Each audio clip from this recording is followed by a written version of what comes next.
constructeurs italiens, des Lambretta, et il y en a eu d'autres, hein, moins connus peut-être, dont Peugeot a fait des scooters. Parce qu'il faut savoir que dans les années 50, il y a eu un boom des scooters. Juste après la guerre, pas d'argent donc. tu n'as pas beaucoup de micro. Jérôme. Donc pas d'argent, sorti de la guerre, il fallait bien. Une voiture, même d'occasion, coûtait cher. Il faut savoir que c'était un luxe d'avoir une voiture. Et donc, un soleil c'était bien, on n'était pas très loin. Et entre les deux, on avait le scooter. On avait le scooter, ça permettait de rouler à deux ou moins dessus. C'était plus propre, on avait une carrosserie quand même comme une voiture. Alors qu'une mobilette, c'était assez. Donc, je me permets, je lis ce que Redel, c'est la marque de la selle. Les marques de selle, il y avait plusieurs fournisseurs en fait. On a le P ici, le Peugeot, à l'envers, c'est le P de Peugeot. On a une roue de secours également, sur lequel est posée, pas posée, peint la plaque. Il n'y a même pas de plaque posée, elle est peinte carrément. Grâce à un petit renflement. Et il a un look incroyable. On avait un châssis tubulaire avec un moteur posé dessus. C'est ça, les espoirs, un châssis tubulaire avec un... Ouais, là c'est vraiment un châssis tubulaire, c'est dérivé vraiment de la voiture, de l'automobile, avec un moteur posé dessus. Caricaturé, on va dire c'est un moteur bétonnière. C'est un moteur de bétonnière. C'est quoi un moteur de bétonnière? Et voilà, c'était un moteur à vitesse qui avait surproduit sur les motos aussi, et en 3 vitesses. Alors je le découvre, parce que moi je ne connais pas du tout, je découvre. Alors je vois qu'il y a une petite trappe sous la selle. Pour avoir accès au réservoir et faire le plein. Tu peux me faire voir comment ça fonctionne? C'est tout simple, on bascule la selle, on enlève la trappe et on a accès à la bougie au réservoir. Ah, la bougie est juste là, pratique. Regardez, vous pouvez vous approcher. Avec le bouchon au réservoir, il y a son doseur pour mettre l'huile. Ah oui, on mettait l'huile là-dedans. Voilà, on dosait, puis on faisait le plein. Tu as fait le plein là. Oui, j'ai fait le plein. Le réservoir qui ne doit pas être... Combien il fait à peu près? Il fait pas 10 litres. Ah non, 5 litres ou 7 litres maximum. Donc la bougie qui est juste là, au-dessus du moteur, le ressort de siège, qui est articulé, qui pose sur le fouet. Ah oui, il y a un petit renfort, une protection pour ne pas abîmer le couvercle, bien sûr. La petite attache qui va bien. Alors c'est plutôt la taille d'origine. Ah oui, parce que ça a vécu. Il y a du vécu, et ça puis, voilà. Je laisse dans son état, c'est sa vie. La selle, celle-ci est plus récente. Celle-là est plus récente, ça se voit. Celle-là, je pense qu'elle n'est pas d'origine non plus, mais elle a été changée avec les années parce qu'il date de 57. Grande selle bien large. C'est les mêmes que les Lambretta. Ok. C'est celle Mera en fait à l'origine. Alors, il y a un détail qui tue. Encore un détail qui tue. Parce que je les repère, les détails qui tuent, moi. À quoi sert ce petit crochet ici? Accrocher le casque. Ou alors le sac à main ou le casque? Le sac à main de madame. Voilà. Qui c'est qui a un sac à main ici? Il n'y a plus de sac à main, les dames, elles ont plus de sac à main maintenant. Venez madame.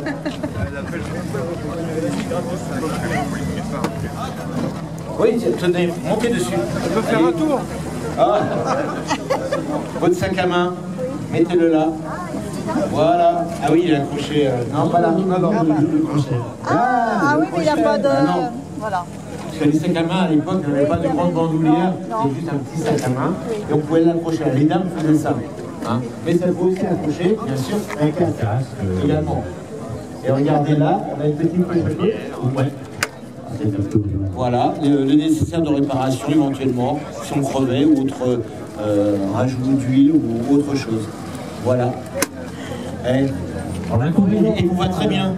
Ah si, merci d'être prêté à cette démonstration.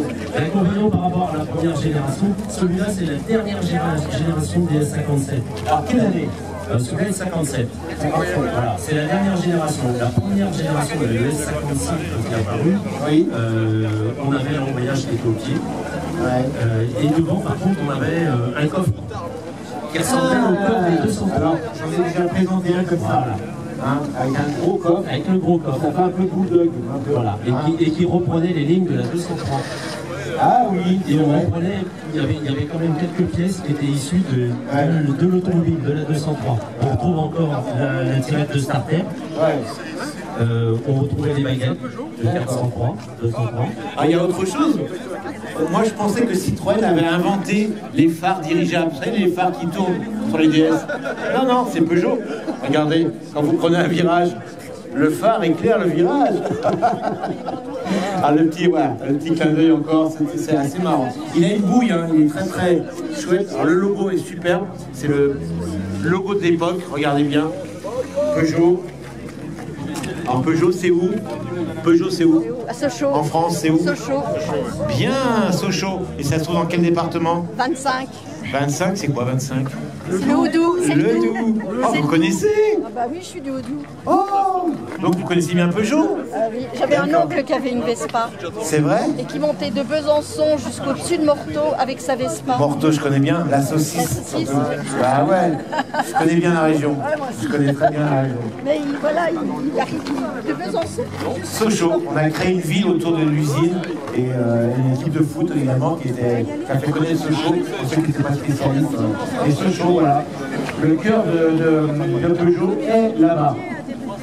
Alors dis donc, son groupe, il a trouvé comment? Raconte-nous des histoires. Alors en fait, je connaissais pas plus que ça en fait le modèle au départ. Moi je roule en Vespa. Ouais, voilà. Je roule ça, il faut jamais.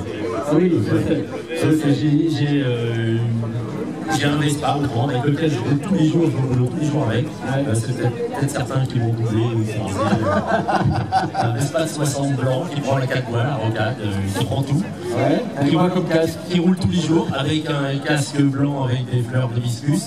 Ah bon, ah c'est toi? Voilà, c'est ça. J'ai pas fait le poisson de fois. C'est possible. Et du coup, en fait, je roule en Vespa. Ce que j'aime bien sur la ligne du Vespa, c'est d'abord le grand tablier. Et je voulais autre chose, donc je m'étais dit ça, c'est sympa le Peugeot. Ouais. Et avec le garde-boue qui enveloppe bien la route et bien bas, le phare est très long et ça donne un volet lowrider. Ah ouais. Donc c'était ce qui me plaisait. C'est vrai qu'il a une ligne. Voilà. Et du coup, j'en cherchais un sans forcément avoir à traverser la France. Ouais. Et puis j'en ai trouvé un, celui-là je l'ai trouvé à Saint-Brieuc. Donc il avait été voilà, pas trop de trucs à faire dessus, mais une remise en route quand même. Et puis ça fait 5 ans que je l'ai. J'ai refait la mécanique. Et puis sans vouloir toucher à son aspect extérieur. Bah, tu veux le laisser tel quel. Voilà. C'est les stigmates du passé. Voilà. Ça fait. C'est pas sa couleur d'origine. Normalement, il devrait être gris. Ah. Un gris beige. Ouais, ça lui va bien pourtant. Mais par contre, il a été repeint comme ça il y a des années. Ouais. Je suis retombé par hasard à un rassemblement de vieux scouts l'année dernière à Quiberon. Il y a un gars qui est venu me voir, j'étais le seul en Peugeot. Hein. Ouais. Le gars est venu me voir, il dit je le connais ce scout, il faut que j'appelle un ami. Et l'ami est venu, il dit ben, c'est un scout que j'ai vendu il y a plus de 20 ans, il était déjà dans cet état-là. C'est vrai. Et c'est sympa parce que pourquoi les histoires? Voilà. Bien les histoires. Et ce scout-là, lui, il habitait Tours. Et moi, je l'ai acheté à Saint-Brieuc. Donc il a voyagé en fait. Voilà. Et on ne connaît pas toute l'histoire. Donc je lui ai laissé tel qu'il était, c'est sa vie. Ouais. Donc 1957. 1957. Comment vous le trouvez? Il est beau. Il est beau. Il n'est pas beau dans son aspect esthétique, voilà, il est pas en concours, mais il est beau parce qu'il a un passé, il a une âme. Voilà, vous pouvez l'applaudir, mesdames et messieurs. Merci. Merci à toi. Je sais que tu as un fan de Chignol. Ah ouais, ouais, de Chignol. On va peut-être repartir, on va écouter le bruit quand même. C'est facile à utiliser.